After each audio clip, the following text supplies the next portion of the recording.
What if no one ever died? You probably don't want to die.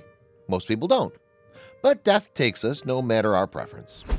As children, we're taught that one day we'll have to leave Neverland, grow old, and pass on. But still, inside, most of us don't generally welcome the permanence of the hereafter.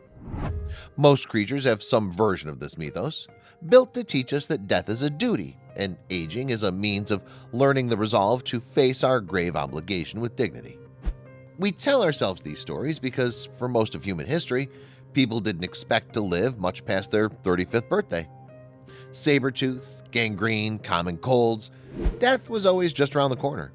But science is now laying siege to the deeply embedded notions that death and aging are immovable realities of life. And science may be winning. Germ theory, sanitation protocols, and modern medicine already add decades to our lives. Current efforts want to push that limit even further. As the industry has evolved from horse and buggy to steam-powered machines and computer-powered everything, medicine has gone from magic to hard science, adding years and then decades to our lives. History bears out this belief. We've already doubled our life expectancy without even trying. Over the past 100 years, our medical science has mainly focused on threats that cut us down in our prime. Most of us have never had to worry about polio, the Spanish flu, or smallpox. We know how to wash our hands and keep our sewage away from our drinking water. As a result, we're growing grayer.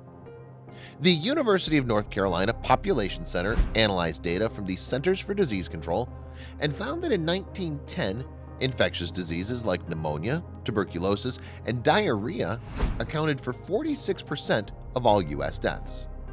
In 2006, those conditions accounted for only 3%. Accidents, kidney disease, senility, and cerebrovascular disease were top 10 causes of death in both time periods. But the total number of deaths from these conditions declined 61% from 1910 to 2010. The world population is living longer than ever, thanks to advances in medicine, nutrition, and safety. But while global aging is a giant leap forward for mankind, longevity also presents economic, social, and health challenges, especially in already overcrowded countries.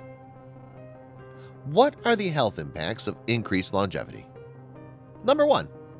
A rise in age-related chronic illness. Heart disease, cancer, diabetes, and other chronic diseases will cause more death and illness worldwide than infectious or parasitic diseases over the next few years. In developed nations, this shift has already happened. Dementia and Alzheimer's disease are expected to almost double every 20 years as life expectancy increases. Number 2. Special challenges for less developed nations. Poorer countries will carry the double burden of caring for older people with chronic diseases, as well as dealing with continued high rates of infectious diseases. Number 3.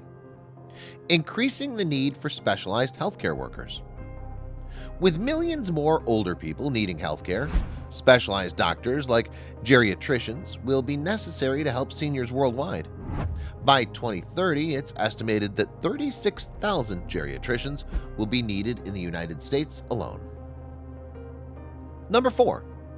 Increased need for long-term care. The number of sick and frail elderly needing affordable nursing homes or assisted living centers will likely increase. Number 5. Healthcare cost increase. As older people stop working and their healthcare needs increase, governments could be overwhelmed by unprecedented costs. In the United States, another baby boomer turns 60 every 8 seconds. Medicare coverage, which seniors can tap at age 65, could be pushed to its breaking point. How to pay for the upcoming elder boom is a subject being debated in capitals around the world today. English cleric, scholar, and demographer Thomas Malthus was one of the first to observe that there's a proportional relationship between food supply and population. Advances in agricultural technology lead to higher crop yields, which leads to healthier babies and higher populations. Malthus feared rapid, unchecked population growth would inevitably outstrip a civilization's ability to feed all the people, a fear that is now called a Malthusian crisis.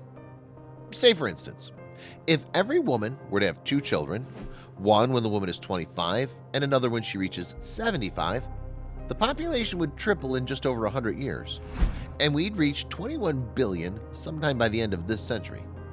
That's a full 10 billion more than the current projections. So even a fairly modest increase in life expectancy, less than a doubling, will produce a Malthusian crisis. That's all about what if no one ever died. As you ponder these issues, what negative consequences could you imagine? Let us know in the comments. Also, make sure to leave us a like and subscribe to our channel.